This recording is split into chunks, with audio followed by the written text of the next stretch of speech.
Contract वाली बहू। नरेश की माँ अपने बेटे से मिलने दिल्ली आ रही है। इस बात का पता चलते ही नरेश के दिल में हलचल मच जाती है। नरेश अपनी माँ के स्वागत की तैयारी में लग जाता है। साथ ही उसे डर भी सताने लगता है कि उसकी माँ कहीं अपनी पुरानी जिद पर फिर से बैठ ना जाए। हे भगवान, इस बार बचा लो, अगले साल पक्का माँ की जिद पूरी कर दूंगा। तभी दरवाजे की घंटी बजती है। नरेश दरवाजा खोलता है तो सामने अपने मकान मालिक को देखकर हैरान हो जाता है, क्योंकि उनके साथ एक सुंदर सी लड़की भी थी। अब नमस्ते अंकल, कुछ काम था, मुझे बुला लेते। आपने क्यों कष्ट किया? अरे नहीं नहीं, इसमें कष्ट कैसा, मैं तो बस तुम्हें रीना से मिलवाने आया था। आज से रीना तुम्हारे साथ इसी फ्लैट में रहेगी। अंकल, कोई लड़का फ्लैटमेट नहीं है? एक अनजान लड़की के साथ रहना मेरे लिए थोड़ा अजीब होगा। देखो नरेश, मैं तुम्हें पहले भी बता चुका हूँ कि इस फ्लैट में तुम्हें किसी ना किसी के साथ एडजस्ट करना ही होगा, या फिर तुम अकेले पूरे फ्लैट का किराया दे दो, मैं किसी को नहीं रखूंगा।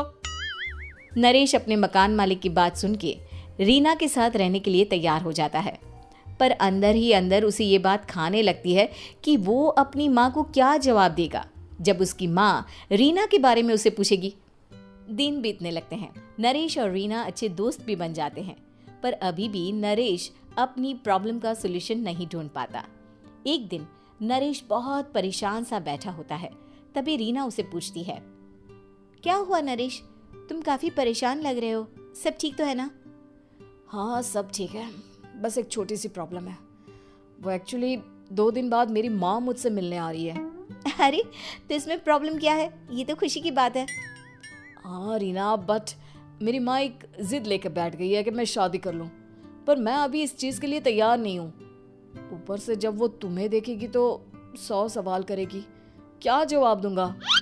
अरे इसमें कोई टेंशन वाली बात नहीं है, मेरे पास ना इस प्रॉब्लम का सलूशन है, जिससे ना तुम्हें शादी करनी पड़ेगी और ना ही तुम्हारी माँ मेरे बारे में कुछ पूछेंगी। रीना की बात सुनकर नरेश सोच में डूब जाता है। वो सोचता है कि रीना खुले ख्यालों वाली लड़की है, कहीं माँ को सच बता ना दे। नरेश को सोच में डूबा देखकर रीना कहती है, अरे क्या हुआ, किस सोच में पड़ गए? डोंट वरी, जैसा तुम सोच रहे हो ना वैसे कुछ भी नहीं है, मेरे पास एक प्लान है। मैं कुछ समझ नहीं पा रहा हूँ, कैसा प्लान? मैं समझाती हूँ।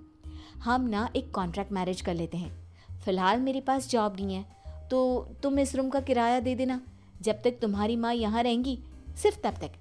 और तुम अपनी माँ से कह देना कि मैं तुम्हारी पत्नी हूँ, इससे वो मेरे यहाँ रहने पर कोई सवाल भी नहीं करेंगी। अरे बात तुम्हारी ठीक है, पर माँ से झूठ बोलना, ना ना बाबा, मैं ये रिस्क नहीं ले सकता। कोई और आइडिया दो ना तुम। देखो मंजूर हो तो बोलो, वरना सच बता दो, मुझे कोई प्रॉब्लम नहीं है। रीना की बात सुनकर नरेश सोच में डूब जाता है।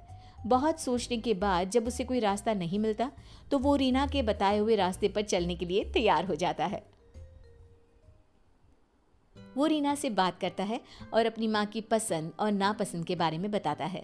रीना भी नरेश की सभी बातों को ध्यान से सुनती है, ताकि कहीं उससे कोई गलती ना हो जाए। आखिर वो दिन भी आ जाता है जब नरेश की माँ उससे मिलने दिल्ली आ जाती है। नरेश अपनी माँ को फ्लैट पर लेकर जाता है। जैसे ही नरेश की माँ फ्लैट के अंदर जाती है, रीना उसके पैर छू लेती है।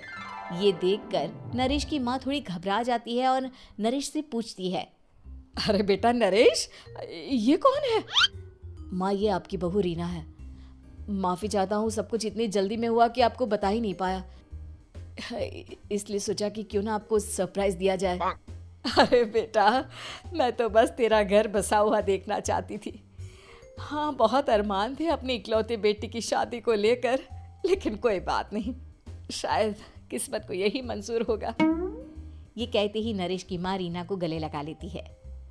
रीना बेटिया, मेरा बेटा ना थोड़ा नादान है, पर तुम काफ़ी समझदार लगती हो, और मैं जानती हूँ कि तुम इसका बहुत अच्छे से ध्यान रखोगी। माँ आप चिंता मत कीजिए, मैं सब संभाल लूंगी। नरेश की माँ अपने बहू और बेटे के साथ खुशी खुशी रहने लगती है। दिन बीतने लगते हैं। नरेश की माँ और रीना का रिश्ता बहुत मजबूत होता चला जाता है। वो दोनों सारा दिन एक साथ रहती और खूब बातें करती। इधर साथ रहते रहते नरेश और रीना भी एक दूसरे से प्यार करने लगते हैं। दोनों को इस बात का एहसास हो जाता है, फिर भी वो इस बात को छुपा कर ही रखते हैं। एक दिन नरेश की माँ और रीना शादी के बारे में बात करने लगते हैं। रीना बिटिया, ये तो नरेश ने मुझे बिना बताए शादी कर ली, वरना मैं तो अपनी इकलौती बेटी की शादी इतनी धूमधाम से करती कि सारी दुनिया देखती रह जाती। अच्छा माँ, आप ऐसा भी क्या करती नरेश और मेरी शादी में जो दुनिया देखती रह जाती? अरे बिटिया, एक माँ के अरमान तुम अभी नहीं समझोगी। मैं तो अपनी बहू को एक रानी की तरह लेकर आती और शादी भी बिल्कुल शाही अंदाज में करती, पर मेरे तो सारे अरमान ऐसे ही रह गए। खैर, मुझे तो अपने बेटे और बहू की खुशी चाहिए बस। ये कहते हुए नरेश की माँ की आंखों में आंसू आ जाते हैं। रीना भी ये सुनकर ख्यालों में खो जाती है, क्योंकि वो भी मन ही मन खुद को नरेश की पत्नी और उसकी माँ की बहू मानने लगी थी। शाम को जब नरेश ऑफिस से घर आता है तो रीना खुद को रोक नहीं पाती और नरेश के सामने उसकी माँ को अपने और नरेश के रिश्ते का सारा सच बता देती है। रीना की बात सुनकर नरेश की माँ दोनों से बहुत नाराज हो जाती है और घर वापस जाने की बात करने लगती है। तुम दोनों ने मुझसे सच छुपाकर बहुत ठेस पहुंचाई है मुझे। अब तुम लोगों के साथ नहीं रहना चाहती मैं, कल ही वापस चली जाऊंगी अपने घर। माँ, मुझे माफ कर दो, ये सब मैंने रीना के कहने पर ही किया है, वरना मैं भी आपको कभी ठेस पहुंचाने के बारे में सोच भी नहीं सकता। हाँ माँ, हमने ये सिर्फ आपका दिल रखने के लिए किया, प्लीज हम दोनों को माफ कर दीजिए। तुम दोनों ने मेरे अरमानों के साथ खिलवाड़ किया है, और वैसे भी मुझे अपने बेटे के लिए एक अच्छी लड़की ढूंढनी है, इसलिए मेरा यहाँ से जाना ही बेहतर होगा। माँ की ये बात सुनकर रीना खुद को रोक नहीं पाती। माँ, क्या मैं आपके घर की बहू बनने लायक नहीं हूँ? रीना की बात सुनकर नरेश हैरान रह जाता है। नरेश की माँ भी कुछ समझ नहीं पाती।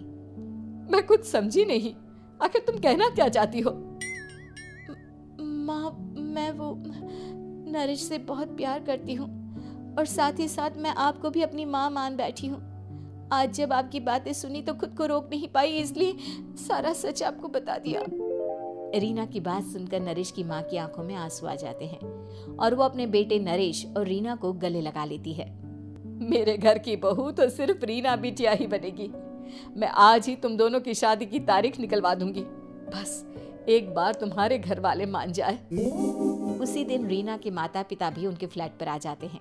दोनों परिवार आपस में बैठकर बातें करते हैं और शादी के लिए राजी हो जाते हैं।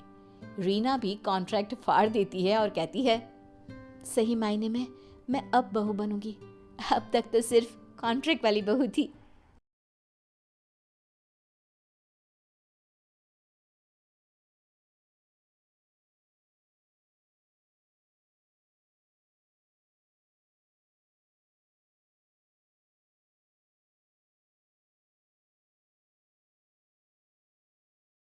पैराशूट से उड़ते जाएं, नई नई जगहें हम बताएं। पिक, फैक्ट्री, क्लॉक टावर, हर जगह का अलग ही पावर। गन मिली तो जोश बढ़ा, बैटल में अब कौन डरे भला। जोन में रहो, बच के चलो, जीत की राह पे कदम रखो। बंडल नए, इमोट कमाल, डीजे आलोक तो सबसे बेस्ट हाल। पैक्स भी हैं, फोन में आए एक गेम मजेदार, नाम है उसका फ्री फायर यार। भागो, छुपो, उड़ो जहाज, बैटल में सबका होता है राज। जंगल, पहाड़ और शहर बड़े, हर मिशन में है कुछ राज खड़े। गन उठाओ, हेल्थ बढ़ाओ, टीम बना के आगे बढ़ जाओ। डीजे आलोक और के गजब कमाल, करो एक्टिवेट, बनो